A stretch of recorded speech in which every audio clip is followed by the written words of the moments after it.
Okay, thanks for coming along.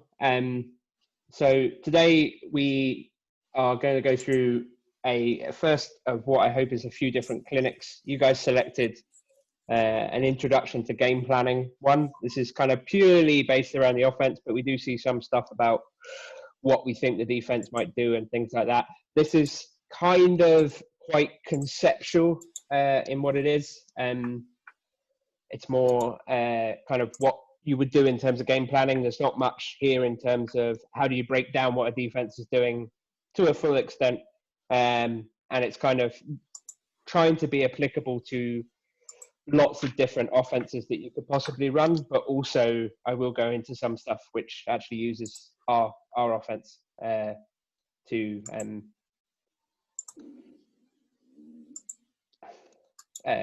of cover off some of this. So what we're going to talk about. So we're going to talk about the big keys. What I think you have the keys to game planning, the way when you define your kind of offensive game plan. So the first and key thing, and I'll talk about it in a minute, is define what you do well. Secondly, is what you want to do is try and find the space or try and find bubbles to attack on a defense. And the way that you do that is to identify the rules of the defense, and then you use formations, personnel, and different plays to attack that space, attack those bubbles. And that's what we're going to talk about.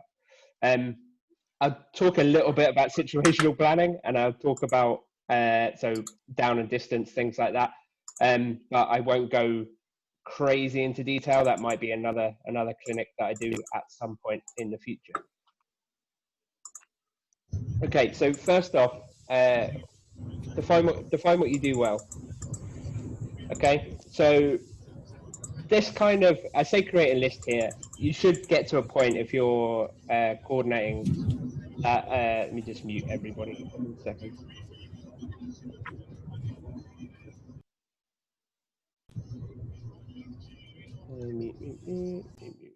Okay. So you should have an idea when you get to running your offense, to have an idea of what your offense does well. What is your kind of key go-to play? Who is your key go-to personnel within using that play? So if you've got big strong arm quarterback that is you want to get him to throw the ball down the field, to get receivers open down the field so that he can get to them, then that's the sort of thing you want to try and write down to say that is what you want to do. If running to the edge is, you've got a great running back who can get to the edge really well, that's what you want to do. If you've got a big beefy offensive line that you think can actually move people, create some space, create some gaps, that's what you want to look at. So this is kind of defining initially what you do well before you even think about what comes from a kind of a defensive standpoint. So that's kind of my philosophy, is kind of first off, define what you do well. And then I want to talk about finding the space. So a lot of this stuff, it comes from the same person, same coach that kind of, I don't want to say invented, kind of invented the R4 principles when we were talking about our passing game. And there'll be another clinic that specifically talks about the R4 stuff. But it's a guy called Dub Maddox. And he also defines some of the stuff for game planning in terms of finding space, in terms of finding these bubbles. And he talks about something called halo, which is essentially how you divide up the space on a football field. So he talks about the hard deck, the apex, the center line, and the outside. I agree, it should be HASO. It doesn't make sense, but it's just to create the word. So what does halo mean? So what this is talking about here is, from a concept, there are always 15 different places that you can attack really quickly as an offense, whereas the defense only has 11 people to actually cover those. So the way that we define the space is the hard deck, as you can see in here, is kind of normally somewhere around 8 to 10 yards deep, kind of just beyond the linebackers, just before the safeties, somewhere kind of in that space. The apex is the kind of the split between your, what would be a slot receiver or your outside receiver, and the wide part, and then we call that, from the apex out is the outside, and then we have the center line. So that's kind of, when you define space, you're defining halo. And as you can see in here, if we've got a simple 2x2 formation, like what would be equivalent to our 28 formation, the points that you can hit and the spaces that you can hit really quickly, you've got 6 run gaps that you can hit, 2 A gaps, 2 B gaps, 2 C gaps, and then every single receiver has a point in front of them really quickly that you can hit, and then we have the 5 vertical tubes. The 5 vertical tubes are always there no matter what happens on a play. So these are things that you can hit quickly or you can hit deep. And these are 15 different things that the defense has to cover. And the problem with that is that they only have 11 to do it, which is, as I said. So it gets slightly differently defined, this kind of halo, depending on what your formation is. So this is what it looks like in a simple 2x2. And this is what it looks like against the usual kind of cover 2, 4-3 cover 2 type team. So if you see here, we've got our 4 defensive linemen, 2 linebackers, 1 that's kind of covering out on the slot here. And we've got 2 corners, either playing in man or playing up, and then 2 safeties. And you can see here, 11 defenders, 15 spaces means that we've got 4 bubbles that you can hit quickly or get to where there is some space. So you can see you've got 1, 2, 3, which is the 3 deep, which obviously got too high. You're going to end up having 3 spaces to define in here, and then kind of a quick one straight over the slot receiver there. So this is how we define space within the halo principle. So it's kind of how we kind of find those gaps and bits in there. If you move to a trips formation, things slightly change. So where the apex and where the center line and where the hard deck is, it's always the same. So it's where within this kind of slot receiver. But you can see here the actual spaces here, because we're in trips, kind of move slightly. The gaps are still the same, etc. So it's just a case of moving within those kind of areas in there. What happens if you add a player to the box? So if you've got a tight end in here, essentially what happens is you end up with an extra gap. So you end up with 7 run gaps in here, but you take away one of those kind of quick routes. Because you've got so much stuff in the middle here, that tight end quick route doesn't really happen. So you end up with kind of a bubble out here, 3 quick ones, 5 vertical tubes as you would normally do, and then 7 gaps inside. So you still have 15 gaps, 15 places that you would have to actually defend as a team. So you can see in here, playing against that same cover 2, look, we've got the 3 deep ones and the 1 quick outside bubble. Has anybody got any questions about that stuff initially?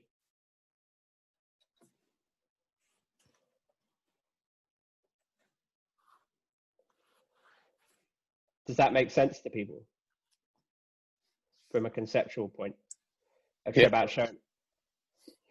about showing the offensive kind of advantage point of this kind of stuff. So once you kind of define this space, you can go back to how we create that space by using different formations to the places we want to put them against using the plays that we want to run. So that's kind of how we do it. And then there's finding the space is a kind of an additional element to this. And this is talking about cap. And this is actually something that is in the R4 as well. And guys who are quarterbacks or receivers or whatever, when we talk about cap, it actually is an acronym. I haven't kind of gone into kind of how it works, but there's an acronym for it, and it's kind of coverage, alignment, and personnel. So when you get a bit more into the detail of kind of how you look at those particular bubbles, you can kind of tell whether a bubble is there based upon these 3 principles. I'm not going to go too much into personnel. It's a really key one, but just from now, I'm going to talk about the coverage and alignment. So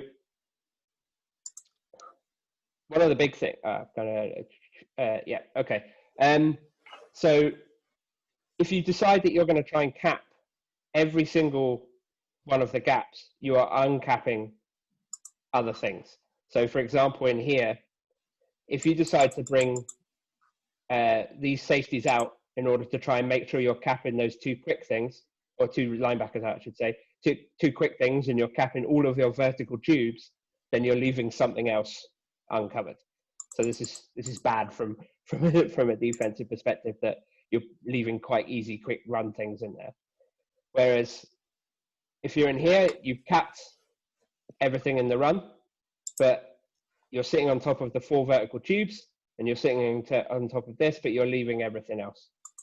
So it's kind of, that's what we talk about in terms of coverage. So you're covering on top of the particular areas that we were talking about before. Alignment is something slightly different, so you can kind of break it down a little bit further to make it a little bit easier for yourself to understand when you're actually looking on the field. So this is something that potentially a quarterback could do if we're allowing kind of change of plays at the line of scrimmage. So if you want to look at route space versus run space, so if you look in here, so the alignment of the on the play side, so you split everything in half, and then you split it to kind of in the box and out of the box. So you can see in here, if you include the center as a, you exclude the center as a player. But so in here, what you're saying is that you've got 1-2 versus one linebacker. So the defense here is at a +1. The defense here is at a +1. You've got 2 receivers out here, and you've got 3 defenders out here. So you're at a +1. Now on this side, you're at a 2 versus a 2. So you're at a 0. So with this formation, if you're looking at this formation and the play that you're running, what you want to try and do, based upon coverage and alignment, personnel is a different situation, you would want to attack this area just with the 0, as opposed to doing it. So you look at that area with the 0, then you kind of go back to say, what does that mean in terms of what areas we can look into? And then you can kind of design the plays that way. Or alternatively, you try and formation so that you end up getting the 0 in the place that you actually want it to be. So you can see here, if we just look at purely on the kind of the cap alignment based upon the run, you can see in here, there's an extra fullback in here. So that means we're now 1-2-3 against 1-2-3. Same with here, so there's a fullback in here, so we've got 1-2-3 against 1-2-3, just because we're using the tailback on this particular play as an extra blocker. If, for example, they take players out of the box, so we only get 5 in the box against 5 in the box, we end up with a 0 both sides. And then this is the kind of stack formation, which is why I kind of love the stack, because you kind of try and end up with a +1 no matter what you do. So that's kind of what we talk about in terms of alignment. So personnel is actually an important part. So it's like you can't, there's no space there if there's no guarantee that the space is going to be there unless you take personnel into account. The biggest problem in terms of scout is if you haven't seen your guys against their guys, it does make a bit of a difference, but there are some accelerators similar to when we talk about the R4 in terms of what we think is happening in terms of how to identify talent.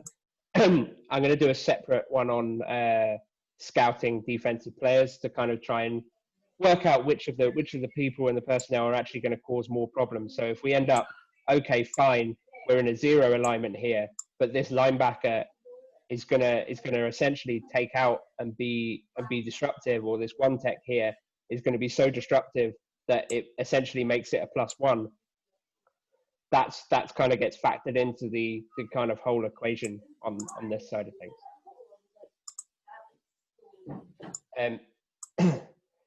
So the next step on this, so where we get the idea of where we want to have coverage, where we want to do this, what we need to do in terms of scouting is work out what the defense wants to do. So defenses usually are built around some form of rule set in terms of how they align. So this is how they align when you come out in a trips formation, how they align when you come out in a power I formation, things like that, which you can identify from film for the most part. There are occasions when you only get scout for film of teams that play with formations, none of which you actually do. So that from that point, you have to try and kind of take an educated guess at, well, what are they going to do in terms of alignments against what you are trying to do and what you want to do. I do tend to have some rule finders that I quite like to do as terms of plays. When you try and call plays at the start of a game, I know there's a whole big thing where it goes back to the Bill Walsh days of having 15 plays ready to go. I've found that I've not necessarily needed to do quite that many, because I have, but sometimes I like to have some of these kind of rule finder plays. that I call them. So what they mean is Oh. that in some odd formation. Hello? Hey Ian, how are you? Oh, Yeah, of course. sorry, someone's not on mute. Let me just change this so that everyone is.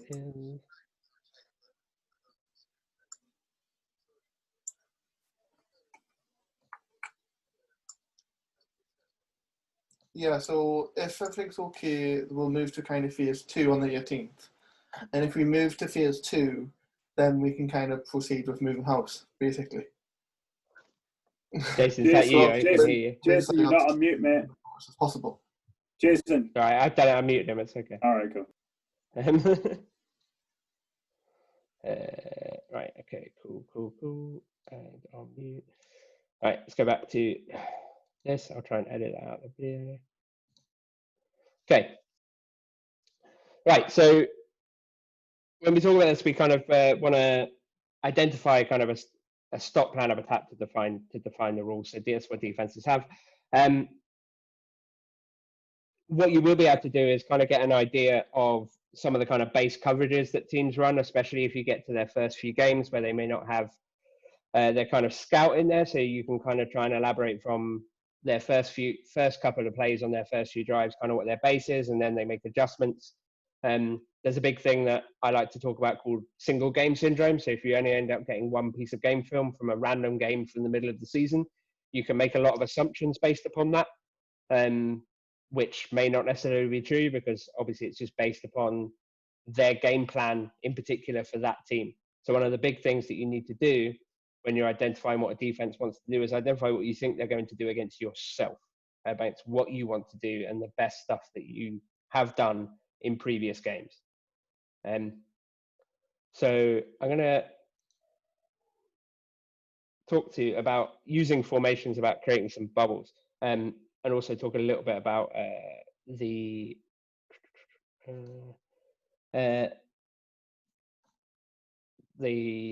little bit about some of the kind of opening play stuff that I want to do. So in here, you should be able to now see. Can everybody see the huddle playbook stuff that I'm on?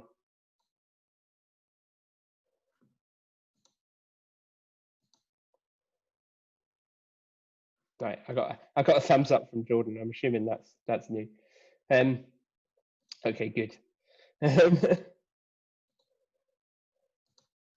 Okay, so it's kind of two things that I do, and I'll tell you from just if I don't have a lot of scout from our playbook, there are two kind of formations that I like to look at in terms of trying to create bubbles and trying to work out if some of the easy bubbles are there for certain formations. So against the too high team, I love this kind of 37 formation as a kind of a tester.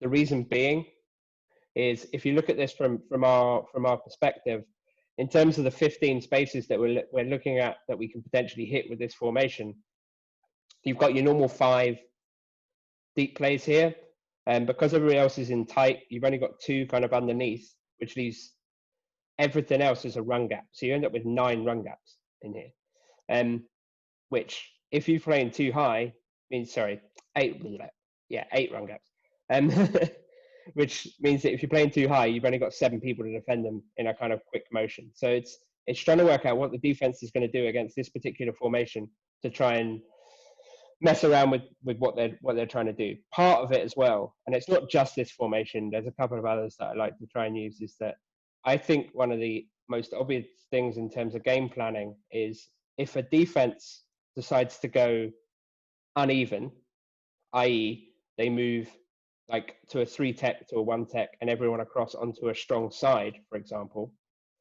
then if they go slanted to a strong side like this defense currently is, just to cover all of the gaps that they think they need to cover, then I will go even and run to what was the weak side.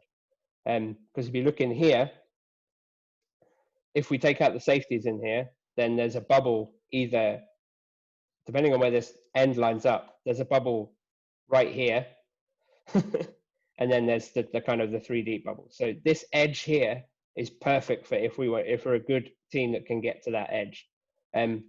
Obviously you have a free safety in here. That's where the personnel comes in. Is my tailback now then better than this free safety? And that's kind of things that come into that kind of play. So as an opener, that's one of the plays that I would like from this. Just because 37 it's got a lot of opportunities for it. We can run a lot of our plays from it and things like that. If we're looking in terms of getting a team that plays some kind of one high type situation, the one I like to look at is more of a tray for exactly the same reason. So I'll just put it as some kind of 44 stack type formation in here. So if you get some kind of stack formation, if they decide to go with something even, trying to keep the same number of people either side, go odd. So put more people on one side to the other. Because if you look at this in terms of where the bubbles are, so you will probably play some kind of off coverage here. So you've probably got these two in here. And then you've got the two quicks underneath. What might happen in here, and it creates a nice kind of conflict. And this is where we talk about RPOs, where RPOs kind of can come into it. When we talk about conflict defenders, I'll do another talk on that side of things for us. This safety now has got to decide whether he's covering this bubble or this bubble. And you can kind of make him wrong depending on what your play call is. So if you send him out here, then he's got to cover this guy, and then it can kind of get up in the bubble on the run here, or you can get him to come and block, and then you can kind of run to the outside here and hit that bubble. The bubble on the outside, these bubbles on the outside don't necessarily need to just be for quick passes. They can be hit on a kind of quick outside run as well. So that's kind of what I like to do in terms of opening plays and kind of general plays against this kind of thing. What you can do from that point on, and I guess it's in terms of learning the rules of some of this stuff, is when you get into people trying to make adjustments and things like that on the fly during games, you can kind of work out where the new bubbles are going to be created and try and exploit that based upon them changing what their rule set is. So, for example, if you get a trips formation out here, there's a bubble in here, which is if they stay in this formation, or even if they come across to this. So they move the free safety across because they see a trips formation. Very simplistic version of what a team would do against against this kind of thing. So what you've got here is you've got a quick bubble to the outside because there's less personnel. You've got essentially 3-on-3. You've got a 1-on-1, which is not the best way to do it, but if you can get stuff underneath, it does kind of work in that sense. But if they decide that you're doing this too much and they move this one across and this one across, then you've got another bubble that you can hit quick to the outside here, and you've got the bubble up here. So that's when you kind of start to hit those that's where you see, and we've had before on plays where you have those kind of backside slants, backside goes, depending on where the bubble is. Because if this guy comes up and plays like a press, it's pretty much a suicidal play, but it does happen. You can run a quick go and hit the bubble up here. And if he's there, then you can hit the bubble in here. So that's kind of what you do, is you're trying to manipulate the defense into giving the bubbles that are easiest to hit for you to actually execute from an offensive perspective, and B, will get the ball in the hands of the person that you want to make that play. Now, as I said before, there's a couple of things on personnel, both positive and negative. So, for example, if we go back to the too high, and there's a reason this is a lot more important at university than I think it will be. Well, the one will be more important at the Premier level, and one has been more important at university level. Let's put it that way. So, for example, if we go back to the 37 formation that we had before, just kind of double tight look in here. So, for example, the bubble in here is to this outside, but if we decide that we're having a lot of trouble with this weekend, and he is kind of blowing stuff up and kind of getting into the backfield, and we decide before a game that's what we think is going to happen, then we can either try and block it a different way so that it's less of an issue, or we can try and formation so that it works out that we're trying to run either away from him or run in a different way. So whether that's moving them across there, which might mean that, well, sorry, maybe that's moving them across there, so we end up with a kind of a different look in this, and that might bring an extra bubble in, but we've got an extra gap, blah blah blah, and things like that.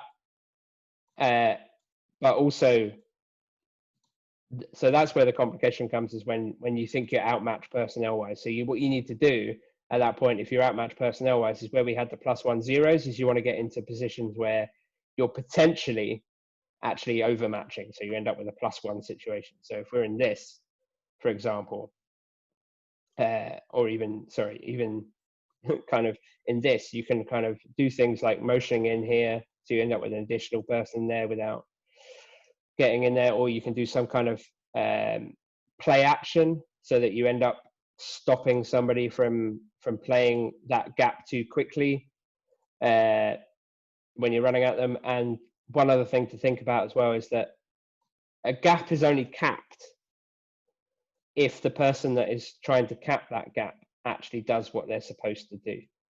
So, for example, in here, if this weak side end, who would usually be on bootleg counter reverse, so he'd be sitting, because he's in this formation, he'd be sitting there waiting for anything to come around. If he's not protecting that bubble properly, i.e. waiting for stuff to kind of scrape back down, and we can run some kind of end around to that person, and he's not squeezing down on that, then that bubble becomes massively open. If they cannot defend it as a personnel where they're even lined up, then it doesn't count in a sense of them actually being part of that. So that's part of the kind of personnel aspect of it, is yes, that's where the alignment is, but that is not actually something that is kind of covered from where the bubble should and should not be.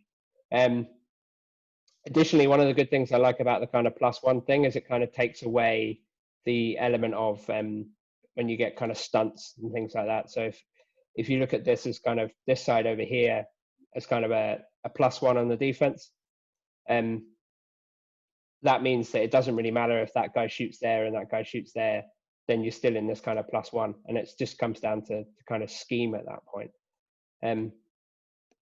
So again, that's all about kind of finding those bubbles, using your formations, doing what you can in terms of adjusting to different formations, to different defenses, working out what they are going to do when you adjust to those different formations, and attack the bubbles, find the bubbles to where you can actually easily execute plays.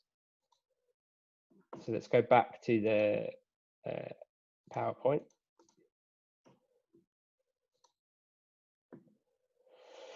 So I just want to talk a little bit about situational planning, and I've kind of a simple philosophy on this, and the distance on this doesn't matter. The distance determines what plays you run as opposed to anything else.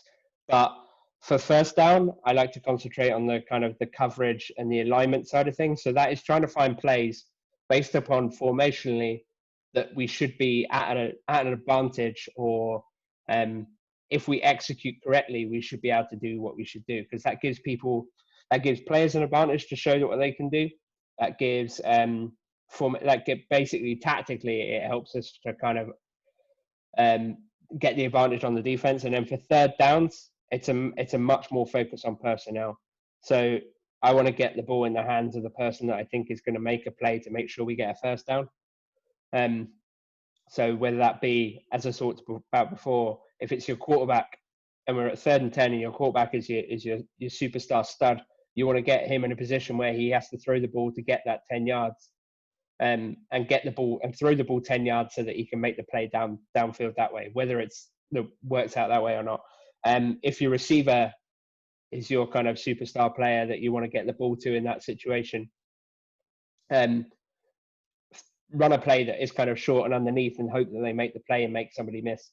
If your running back's that person on the goal line, do that at the same time. So that's kind of where my kind of thoughts are in kind of situational planning. There's a lot more to that in terms of percentages of using certain people, but I will always, my primary focus whenever I come to situational planning is to focus on personnel. So you come up with those plays that are going to get the balls in the hands of the people that you want to get the ball in the hands of.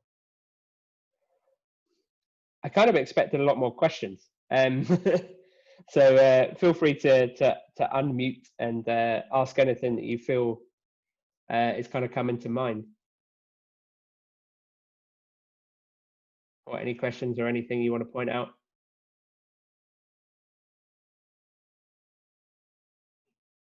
Don't be shy, unless you can't unmute yourself. I had one regarding, it's a bit of an off-tangent one, but how do you go about prepping for teams in the event that you don't get film? Because in some circumstances with Britball, you'll either get film, which is just utterly useless in terms of it's not worth even, it's always worth analysing film, but you might not get something that's going to help you. Or, if it's a brand new team, or particularly with Uniball, you get teams appearing out of nowhere sometimes and coming into your division. How do you then test that? Do you take a couple of drives or? Yeah, so, well, you can still do the first point, right? You can still work out what you do well. So I would run my best play out of one of those kind of test formations in there, if you like. I'd like the 37 or something like that would be like a formation that is going to tell you about what the defense does. So what I would want to do is in that first 5 or 6 plays is try and work out what are the defense's rules to certain things. And then from that point onwards, that's when you can start to use your formations, use your personnel to try and work out what the best way to kind of attack what the defense is doing. Yeah. I mean, the problem you get that goes kind of new teams as well is that sometimes they don't know all the rules, so you get kind of bad scout from that perspective that you think people are supposed to be doing what they're doing, but they end up doing something different. So if you then get a team that then, like you said, that they might, if it's a new team or if it's a team that's just not very disciplined, would you then try and work out, because if people are making mistakes across the board or they don't seem quite scheme sound, then do you then start to pick on personnel? Do you start to try and maybe find the weak link in the front 7 or maybe the weak corner and try and do matchups that way? There's a little bit of that, especially you end up moving into more. So if you can't work out what the defense is trying to do, you try and make sure that you do what you do best. Yeah. Cool. And try and work on that side of things. And if you do what you do best and it's not working, then the defense must be doing something right unless they've got particularly lucky. Cool. And then you can put a lot of stuff down to getting particularly lucky. Yeah. No worries.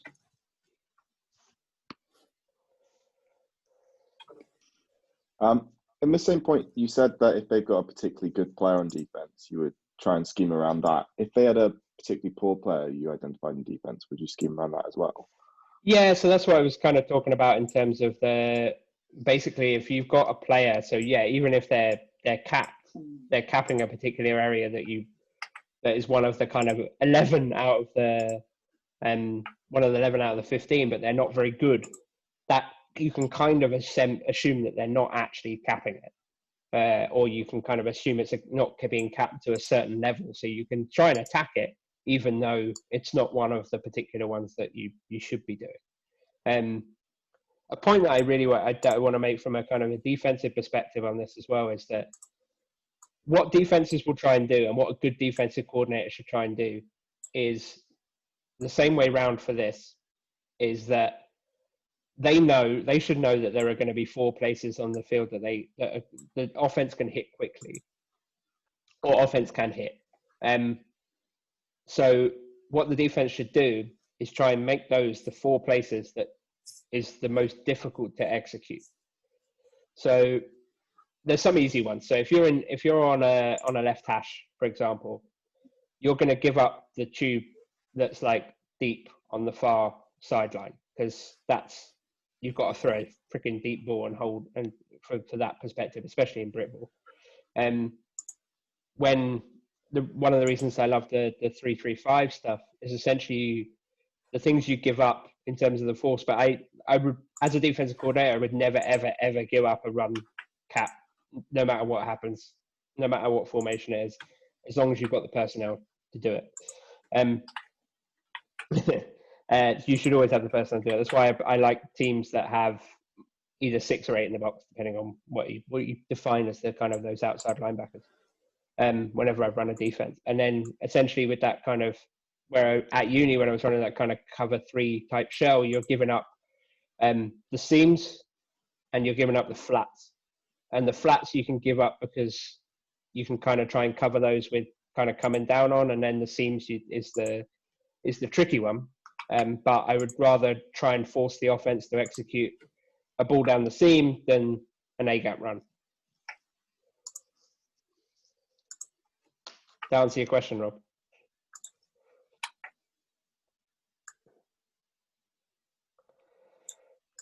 Okay, Mike, you unmuted. Did you want to ask anything? I didn't realise I'd unmuted. Now you have to ask a question. No, that it's interesting what you were just saying there, because that kind of fits in with my sort of philosophy on what you should protect and what you should try and at least make the offense want to do. So you want to try and protect the middle of the field, sort of first and foremost, and make the offense try to execute the harder plays.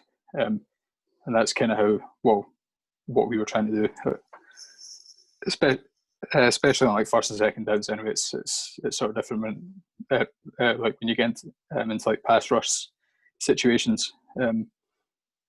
So what I was going to ask, though, I guess on the back of that is like, at what point do you become like impatient?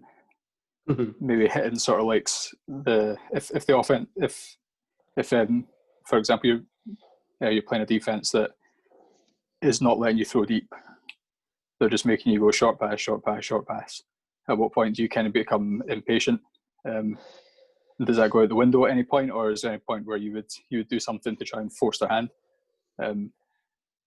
So the impatience comes on third down to an extent. Where I was talking about kind of the personnel side of things, where I think that's where it kind of comes in. It's just trying to get the ball in the hands of the person. If I've got a +1, we'll try and make sure, we'll try and get something. We'll try and execute the best play we can, but at the end of the day, I want to get it to the person that's gonna get us that play. But it depends on what's happening with those short pass.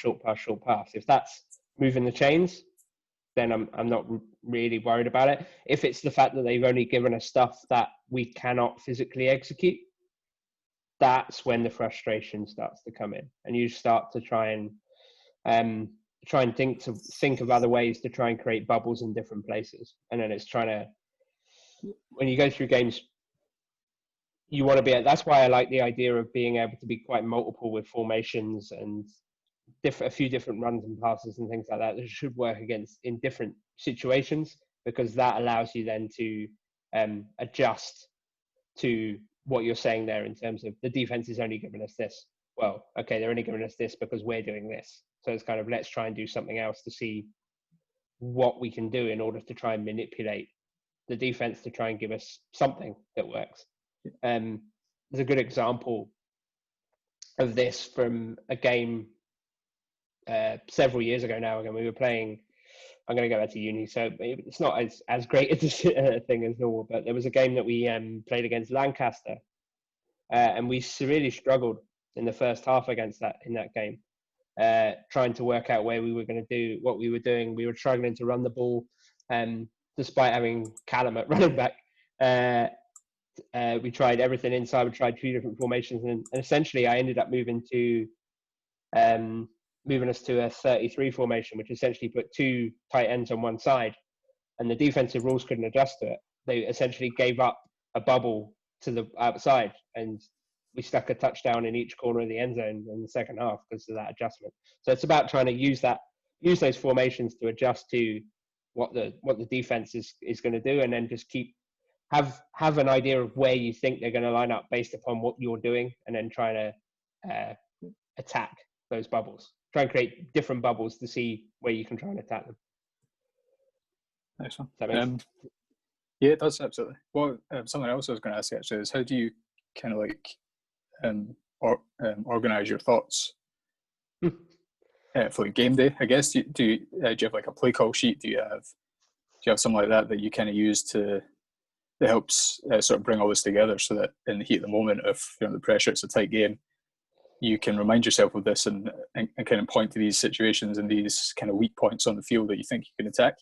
Because that's, I mean, like I said, I've unfortunately never had the chance to call a game this year, so that's something that I was. I tend to wondering about. depending on how much scout's been done, I tend to have a pretty wide range of potential things to do. I do keep a list of plays to know what can be run out of certain formations, because that's the one thing I always forget. But that's mostly there just to get an idea of, okay, if we go into this formation, then what tools do we have to actually be able to run plays? We have a fairly straightforward passing game playbook that I think I know without kind of having a reference in terms of what it can and can't attack. But yeah, in terms of I will probably need to do that in order to kind of teach others from that perspective. But in terms of having we're going to do this on first and second down, not necessarily, purely because of that philosophy of we're going to look at what works against the defense. And then third down, I will probably have a list of plays purely because I want to make sure I've got the right plays to get the right people involved. Is that something you developed over time, knowing that you know your playbook or whatever? I mean, obviously, say day one when you first started. I mean, if somebody was starting out calling those plays, where do you start? Like, what did you give yourself? I mean, it's mad confidence to go straight out without having anything, you know. But if I guess if that's where you started, then that's your playbook and you know it and you know what to run. I think it's because I've been in this playbook for 8-9 years now, and I kind of know the formation wise how people will kind of adjust to it. But yeah, in terms of how to call it, I kind of gave a bit of a flavor of the stuff there, but it's one of those things where it's like I could probably explain the game plan, but then it's kind of I could discuss how I think it's more about start off with the formations, work out how you think the formations are going to adjust, force the defense to adjust to certain things, and then it's working out based upon that and where you think the bubbles are going to be, what plays are going to work towards those, to finding those bubbles. So what you need to do is, in terms of learning the playbook, from a game planning, coordinating perspective, is knowing I've got this play, smash, for example. I know that is trying to hit a bubble wide on the deep on the play side. That's what that's for. So if we're going to have a play, if we know that when we come into this formation, that bubble's going to appear, you run smash because you think that's going to be there. And if it's not going to be there, it's going to be one of two bubbles. It's going to be either the deep one on that side, or it's going to be the short one on that side because the corner's capped it. So it's more about having that kind of situation, having those plays and knowing where those bubbles are, what bubbles you're trying to hit with those particular plays. Creating a playbook that hits all the bubbles that you can. So if you look at our three main deep passing plays, we have seam, which hits either that one or the four bubble, depending on which one you're looking at. That's kind of straight up between free safety and what would be an outside corner. So that hits that initially. Smash, which hits the outside one. And then we have shoot, which the initial read on that is a post, which hits the deep middle. So you can kind of cover all five of those deep ones from those plays. And then knowing that, okay, I want to hit the deep middle on this one because I think there's a bubble that's going to be there on this particular play. And you can hit the deep middle by calling shoot. So it's about designing plays that are hitting particular spots on the field that you're on the bubbles that you're trying to attack from a passing perspective. The same thing happens from a run perspective. So if you know you're going to have a bubble to the outside, you'll run some kind of force play. If you know you're going to have a bubble somewhere in the middle, depending on how the defense moves and things like that. You'll run an inside zone play or a down play, depending on what you want to do. I'll talk about duo versus ISO on another discussion. But it's kind of a bit knowing your playbook and about what you could detail if you were going to give that to somebody is saying, okay, these plays are designed to hit these particular points.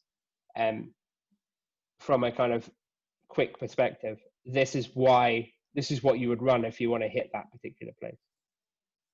Does that make sense to you? Yeah, thank you. Kind of where I was aiming at. Anyone else?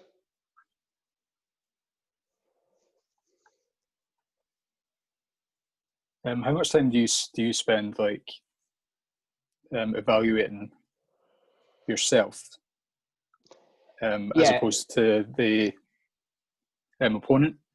Do you have a kind of rule, or do you just sort of play it by opponent depending on what you're going to see? If you need to spend more time, for example, preparing for something you might not have seen so much, as opposed to making sure that your fundamentals are right, your technique on what you're doing. So I suppose it's quite hard to find a balance, I guess, in the kind of limited time that we have.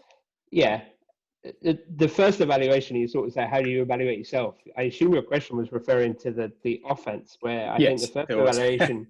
No, because the first evaluation should be on yourself, which is like, especially from a coordinating perspective, it should be, okay, how did I do in the last game? Did I do the right thing? Did I come and kind of a self-assessment element of it? Because everything, especially from it, so it starts head coach assessment.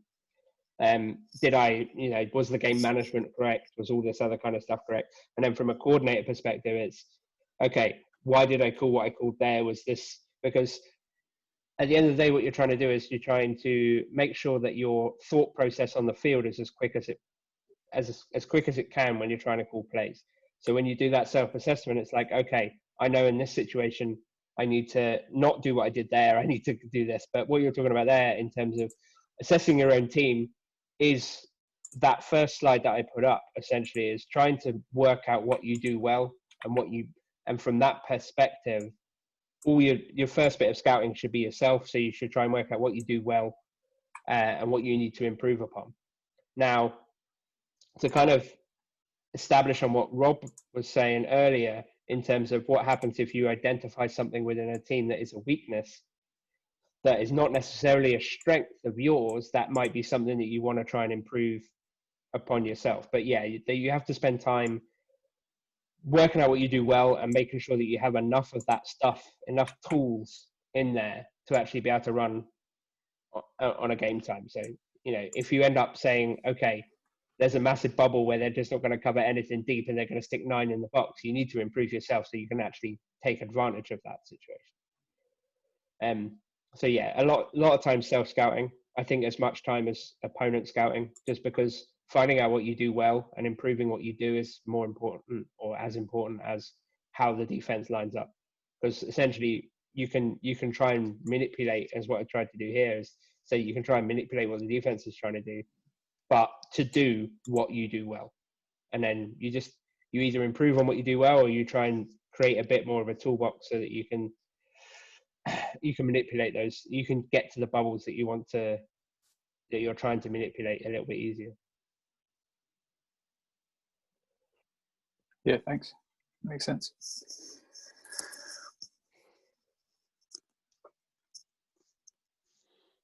Anyone else?